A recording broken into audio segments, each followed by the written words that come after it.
The Gragaz, the old Icelandic law, was brutally clear. The child follows the condition of the mother. A simple line of text, written on calfskin, but for the women chained in the belly of dragon ships, it was an iron cage.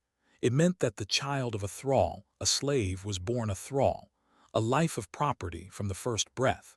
This was the cold, known arithmetic of the Viking world. A captive woman who gave birth simply created more property for her master. It was a horror of chattel slavery understood by all. But this was only the legal horror, the one recorded in law books. The real horror, the one whispered about in the smoldering ruins of Irish monasteries and the captured coasts of Francia, was not about law. It was about possession. Sound cue, a slow, resonant horn call echoing over cold, gray water, followed by the wet snap of a sail. For a woman like Eilif, her hands bound with wet leather that chafed her skin raw, the salt spray stinging her face, the discovery of a new life inside her was not a blessing. It was a countdown. The subtle, fluttering movement deep within her, a secret that was not a secret for long, was a death sentence of a different kind. The raiders had seen it. The older, scarred warrior who had claimed her had not looked at her with lust, but with a strange, calculating appraisal. He had run a hand over her still flat stomach, smiled, and spoken a word to his captain, Foster, fetus. It marked her for a fate that the men, with their quick, merciful deaths on the shoreline, would never have to face. She was not just cargo, she was a vessel, and the Northmen were not taking her to a slave market to be sold like cattle. They were taking her to a place where the value of her child was not in its future labor or its price in silver. It was in its very soul. Before we go deeper, tell me in the comments, where are you watching from and what time is it there right now? The journey was a blur of gray sky, gray sea, gray faces of the other captives, hollowed by sickness and despair. The stench of the bilge of unwashed bodies and rank fish oil was a constant, suffocating presence. Eilif clung to the one thing she had left, the child inside her. It was a flicker of her old life, a piece of her husband, a secret warmth against the endless, numbing cold. She guarded it with silence, eating the hard, salted pork they were given, forcing it down past the knot of terror in her throat. She prayed to a god who seemed to have abandoned these waters. When they finally made landfall, it was not at a bustling port like Dublin or Hedeby, where she had heard tales of vast slave markets. It was a secluded, rocky bay, clawed into the side of a massive fjord. The air was different here, sharper, colder. It smelled of pine and something else, something metallic and unsettling like old blood. The warriors disembarked, dragging their plunder. The other captives, the men and the non-pregnant women, were herded onto a different path, destined for the farms and longhouses of the local jarl. But Eilif and two other women in a similar condition were separated. A rope was tied around their waists, and they were led by a different guard, a silent man whose face was a mask of ritual scars. They were not treated with the same casual brutality as the others. There were no blows, no curses. They were handled with a strange, unnerving care, as one would handle a fragile, priceless object. This, more than any violence, terrified Eilif. It was the care of a butcher tending to prize livestock before the slaughter. They were being led away from life, away from even the grim hope of slavery, and into a mystery. Their destination was an island, isolated in the center of the deep fjord, connected to the shore only by a treacherous, tide-swept causeway of black stone. The water around it was still and dark, reflecting the sky like a bruised eye. On this island stood a single, massive longhouse, but it was not like the halls of warriors. It was built of dark, oiled timber, and the usual dragon heads on its gables were replaced with carvings of ravens and serpents. There were no sounds of revelry, no dogs barking, no children playing. The only sound was the wind, whistling through the cracks in the rock, carrying a faint, sickly sweet scent of burning herbs. Sound cue, the crunch of footsteps on black sand and shell. The doors opened, and they were met not by a jarl but by a woman. She was tall, severe, and draped in dark wool and amber. This was Astrid, the jarl's wife, a woman known throughout the region for two things, her immense wealth and her profound, cursed barrenness. Her eyes, the color of the fjord water, passed over the three captives, lingering on their rounded bellies. It was not a look of sympathy. It was a look of hunger. She was the mistress of this place, and the longhouse was her domain. It was clean, unnervingly so. The floors were swept, the air thick with the smoke of the herb fire, and tea to calm them, to purify them. They were led to a separate room, small but clean, with furs to sleep on. They were prisoners, but they were also guests.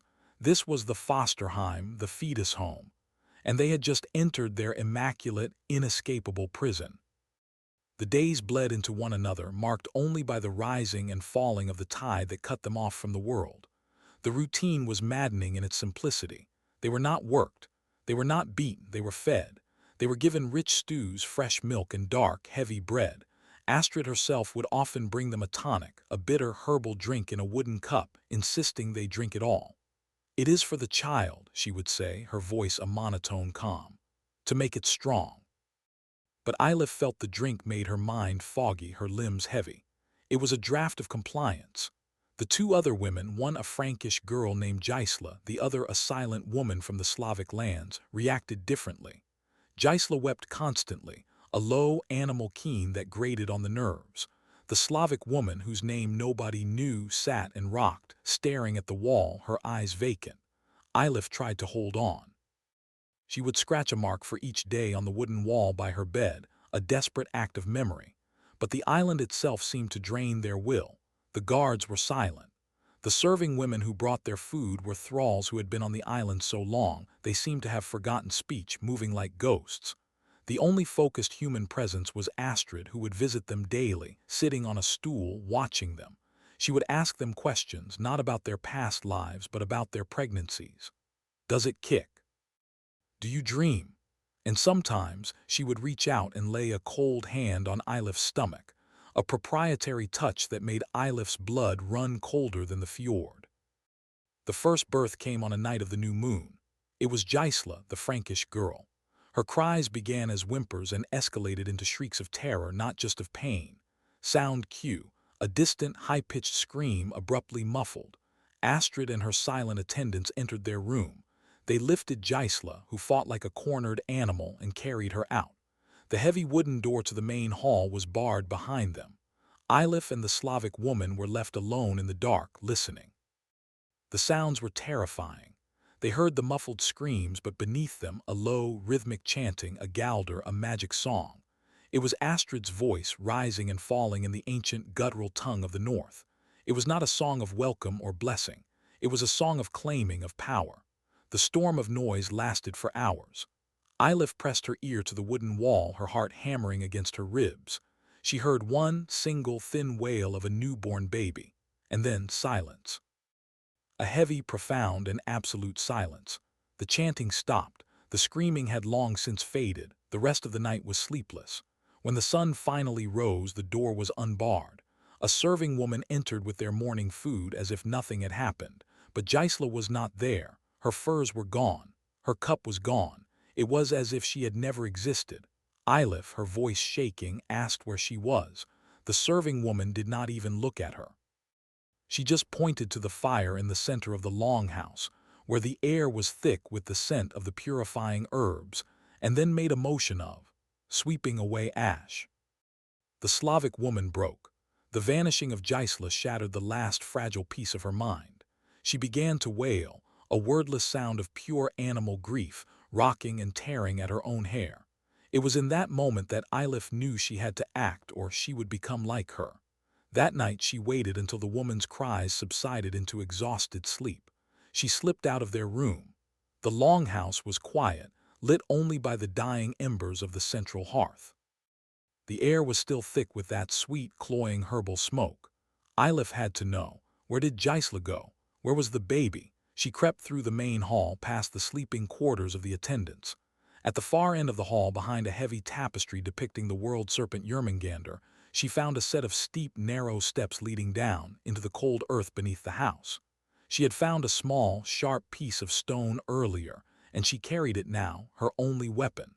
She descended into the darkness. It was a cellar, but not for food.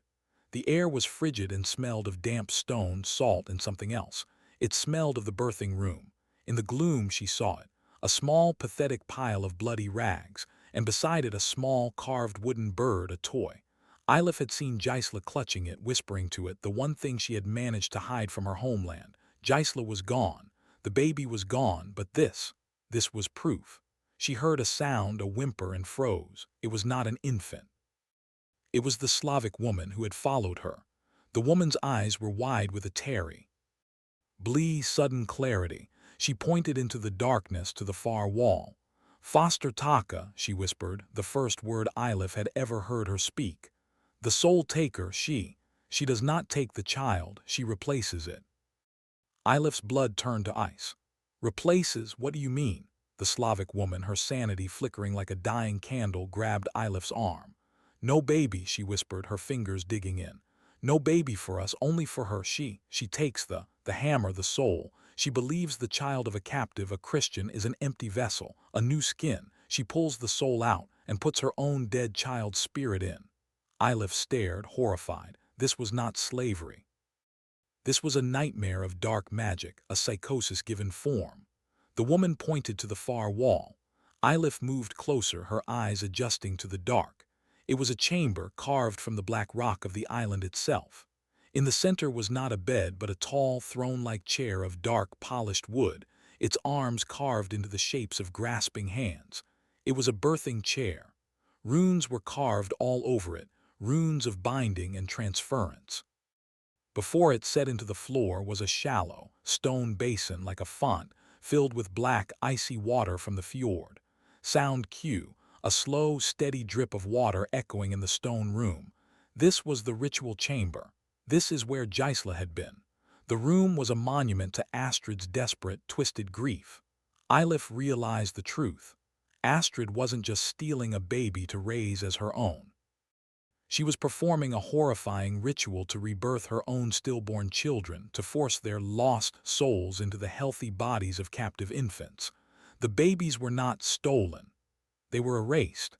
They were hollowed out, their spirits cast aside to make room for Astrid's dead. Suddenly, a torch flared in the doorway. Sound Q, the scrape of flint and steel and the whoosh of fire.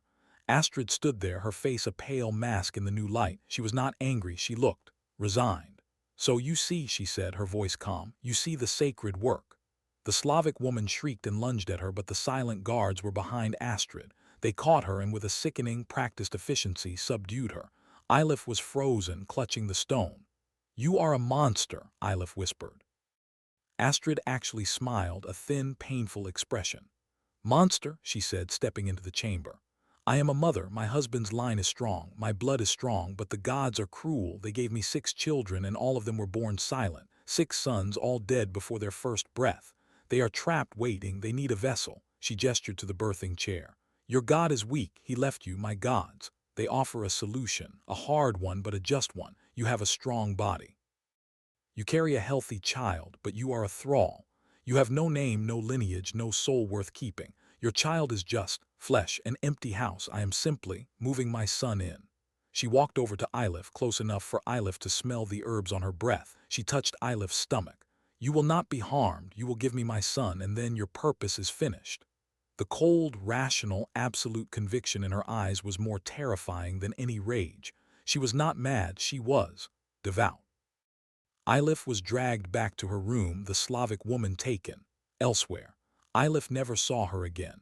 Now she was truly alone, a prisoner in her own body, which was now a ticking clock counting down to her child's annihilation. She tried to fight. She refused the herbal tonic, but the attendants held her down, forcing the bitter liquid down her throat until she choked. The fog returned, heavier this time. She tried to starve herself, but they forced gruel into her mouth. She was a vessel, and the cargo would be protected at all costs. She prayed, she cursed, she wept, until a strange, cold calm settled over her. She would not let this happen. She still had the sharp stone hidden in the straw of her bed. She would wait. She would wait until the last moment, until the child was born. And then she would act. She would not let her child be erased. The pains began, as she knew they would, during a raging storm. The wind howled around the longhouse like a mourning spirit, and the waves of the fjord crashed against the black rocks of the island. Sound Q, a howling wind and the crash of waves. The door burst open. Astrid was there, her eyes bright, almost joyful. "It is time," she said. "The storm is a good omen. The gods are here." The attendants grabbed Eilif, who no longer had the strength to fight. They dragged her, her feet scraping the floor, towards the tapestry, towards the stone steps, and down into the dark, waiting chamber. The ritual room was lit now, not by a torch, but by a dozen black candles, casting long, dancing shadows that made the grasping hands of the birthing chair seem to move. The air was suffocatingly thick with the smoke of burning night. Shade and Rowan. Astrid was already chanting, her voice low and hypnotic, weaving a net of sound. Eilif was forced into the chair. Her body was betraying her, racked with contractions, doing the one thing she wished it wouldn't. The pain was immense, a fire tearing her apart, but the terror was worse. Astrid stood before her, a silver bowl in one hand and in the other a small obsidian knife. Eilif's hand closed around the sharp stone, hidden in her fist. She waited. The world dissolved into a red haze of agony and chanting. "Come, my son," Astrid called out, not to Eilif but to the air. "Come, Bjorn, this vessel is ready for you. Leave the cold mist and breathe the air." Eilif screamed, a sound that was both birth cry and war cry. The child was born. It slipped into the hands of an attendant, who immediately turned to hand it to Astrid. The baby, a boy, let out a healthy, furious wail.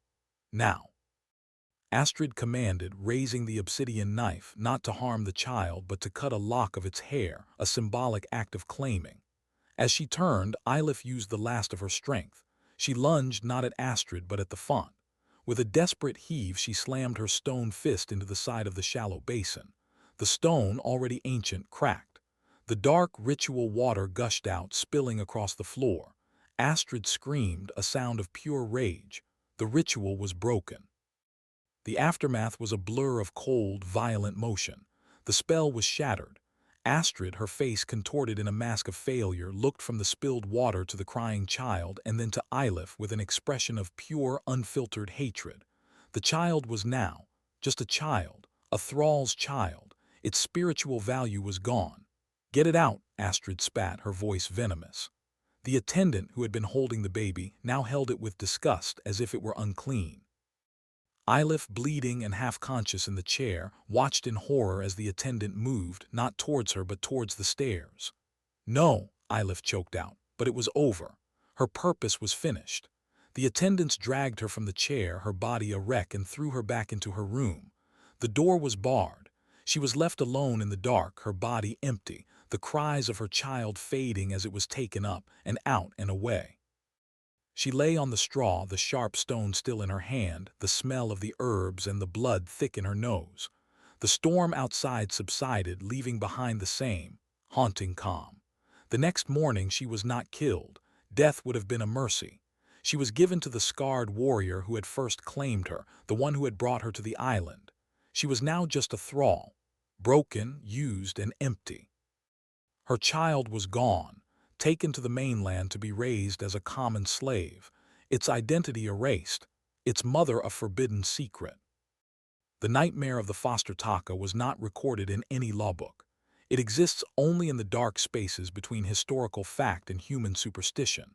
But the anxiety it represents was terrifyingly real. The Viking world was obsessed with lineage, with inheritance, with the passing of a name and a spirit.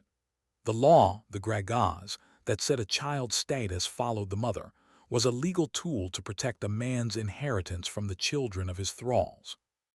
A master could choose to claim his child by a slave, to elevate it, to give it freedom and a name. This claiming was a legal act. But in the remote fjords, in the desperate, grieving mind of a woman like Astrid, this legal act of claiming could have twisted, metastasizing into a dark, superstitious ritual. A belief that a soul, like property, could be seized. A belief that a captive's child was an empty vessel, waiting to be filled. The true horror of what the Vikings did was not always a matter of axes and fire. It was a cold, psychological arithmetic, a system that could dehumanize a person so completely that they were seen not just as bodies for labor but as vessels for the dead. The child was not simply enslaved. It was unborn. Its very identity, its connection to its mother, was ritually murdered at the moment of its birth. If you want more dark historical stories like this, subscribe to Dark Legends and keep the past from being erased.